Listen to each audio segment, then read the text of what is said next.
Hello বন্ধুরা, সামনেই তোমাদের বোর্ড এক্সাম। আর কিন্তু বেশি দিন বাকি নেই। তোমাদের জীবনের সবচেয়ে বড় পরীক্ষা মাধ্যমিক, উচ্চ মাধ্যমিক। তোমাদের প্রিপারেশান খুব ভালো মতোই হয়েছে এই আশা রাখি। কিন্তু প্রিপারেশানের সাথে সাথে পরীক্ষার খাতা খুব ভাইটাল রোল প্লে করে তোমার মার্কস কেমন হবে। কারণ তুমি খেয়াল করে দেখবে, তুমি খুব ভালো পরীক্ষা দিয়ে এসেছো, তাও তোমার মনের মতো মার্কস আসেনি। এগুলো যাতে না হয় তাই এই ভিডিওতে এমন কিছু এক্সেলেন্ট টিপস তোমাদের শেয়ার করব, যেগুলো তোমরা পরীক্ষা খাতায় অ্যাপ্লাই করলে তোমরা যে মার্কস পেতে তার চেয়ে বেশি পাবে। এটা আমার গ্যারেন্টি। তাই তোমাদের বন্ধু কিংবা দাদা হিসাবে এই টিপসগুলো শেয়ার করতে চলেছি। তাই ধৈর্য ধরে ভিডিওটা দেখো, আর ভিডিওটা দেখার পর তোমাদের যদি কিছু বুঝতে অসুবিধা হয় অবশ্যই কমেন্টে লিখো। আমি তোমাদের সমস্যার সমাধান করার চেষ্টা করব। চলো দেখে নিই টিপসগুলো। নাম্বার 1, পরীক্ষা খাতায় মার্জিন টানবে। পরীক্ষা খাতার উপরের দিকে এবং বাম পাশের দিকে সুন্দর করে মার্জিন টানবে। অনেকে আছে মার্জিন না টেনে দুটো দিকে ভাঁজ করে নেয়, কিন্তু আমি বলবো মার্জিন কেটে নেওয়াটা সবচেয়ে ভালো। আর একটা কথা, তোমরা অনেকেই এক পাতা লেখো আর মার্জিন টানো, আবার একটা পাতা লেখো আবার মার্জিন কাটতে বসো। এতে অনেকটা সময় নষ্ট হয়।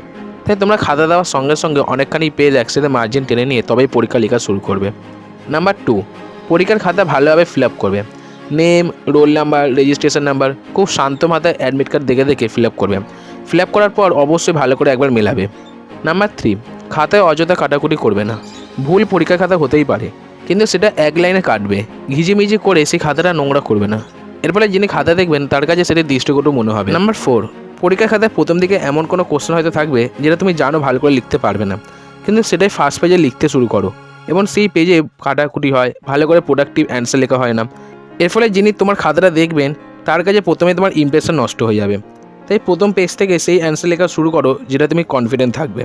নাম্বার 5, যখন কোনো লং অ্যান্সার লিখবে সেটা 3 মার্কস, 5 মার্কস, 2 মার্কস যাই হোক না কেন, লেখার পর 2 আঙুল গ্যাপ দিয়ে নেক্সট অ্যান্সার লেখা শুরু করবে। গায়ে অ্যান্সার কিছুতেই লিখবে না।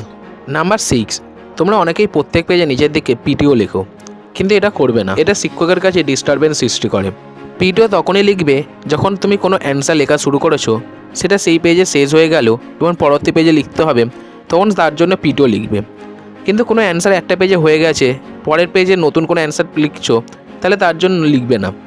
আর একটা জিনিস, ধরো ভুলবশত তুমি একটা পেজ লিখতে লিখতে পরের পেজ যেতে গিয়ে একটা পেজ ছেড়ে দিলে, তখন সেই পেজে বড় বড় করে পিটিও লিখে দিও। কারণ শিক্ষক যদি দেখে ফাঁকা পেজ, তাহলে তিনি বুঝবেন তোমার অ্যান্সার লেখা এখানেই শেষ। এর ফলে তিনি পরের পেজ উল্টে দেখবেন না তোমার অ্যান্সারটা। তাই পিটিও লেখা থাকলে তিনি বুঝতে পারবেন তোমার ভুলবশত একটা পেজ ছেড়ে গেছে। টিপসগুলো কেমন লাগছে অবশ্যই কমেন্টে জানিও। ভালো লাগলে বন্ধুদের মধ্যে শেয়ার করে দিও। নাম্বার 7, তোমরা অনেকেই দামি ভারী পেন ব্যবহার করো পরীক্ষা লেখার সময়। তোমরা ভাবো দামি ভারী পেন লিখলেই হয়তো পরীক্ষায় খুব ভালো নাম্বার পাবে, কিন্তু তোমরা এই ভুলটা করো না। তোমরা একদম লাইট পেন ইউজ করো। এতে তোমার হাতের স্পিডও চলবে এবং তোমার লিখতে লিখতে হাত ব্যথাও করবে না। আর এক্সাম হলে কালো কালি এবং নীল কালির পেন একটু বেশি করে নিয়ে যেও।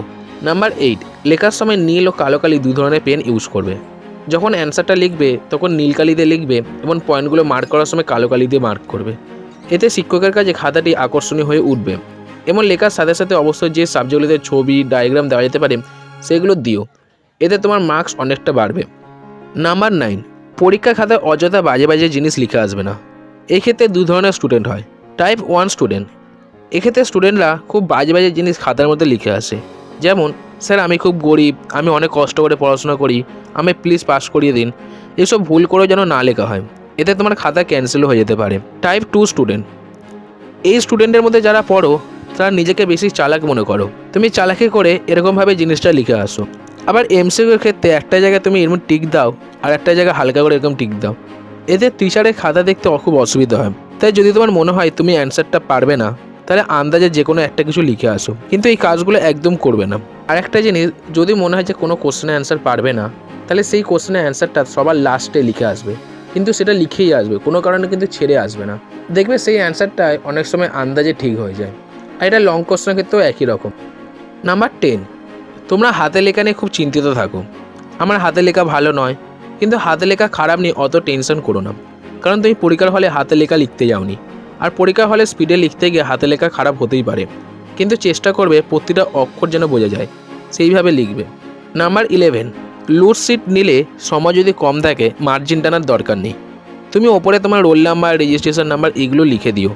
কারণ কোনো কারণে পেজ যদি বাদ হয়ে যায়, তোমার এই ডিটেলসগুলো তোমার খাতা খুঁজে পেতে সাহায্য করবে। নাম্বার 12, ধরো কোনো একটা পেজে একটা অ্যান্সার লেখা কমপ্লিট হলো এবং সেই পেজের নিচের দিকে একটুখানি জায়গা আছে, সেখান থেকে আর দ্বিতীয় কোশ্চেনে অ্যান্সার লেখা শুরু করবে না, সেই পেজটা ছেড়ে দিয়ে অন্য পেজে অ্যান্সার লেখা শুরু করবে। কিন্তু যদি অনেকটা জায়গা থাকে তাহলে সেখান থেকে অ্যান্সার লেখা শুরু করা যেতে পারে। আর লাস্ট একটা ছোটো বোনাস টিপস দিই, লুজ শিটে আগের থেকে নাম্বারিং করে নেবে, যাতে লাস্টে খাতা গোছানোর সময় তাড়াহুড়ো না করতে হয়। আর পরীক্ষার খাতায় হোয়াইটনার একদম ব্যবহার করবে না, এছাড়াও নীল কালো কালি পেন ছাড়া অন্য কোনো পেন ব্যবহার করবে না। ভিডিওটা এমনিতেই অনেকটা বড় হয়ে গেছে, কিন্তু তোমাদের ভালোর জন্য এই টিপসগুলো আমাকে দিতেই হতো, তাই আপাতত যা মাথায় এলো তোমাদের শেয়ার করলাম। তোমরা যদি এর বাইরে কিছু জেনে থাকো অবশ্যই কমেন্টে লিখবে, যাতে তোমার বন্ধুরা সেইগুলো দেখে উপকৃত হতে পারে। সবাইকে বেস্ট অফ লাইক জানিয়ে আজ ভিডিও শেষ করছি।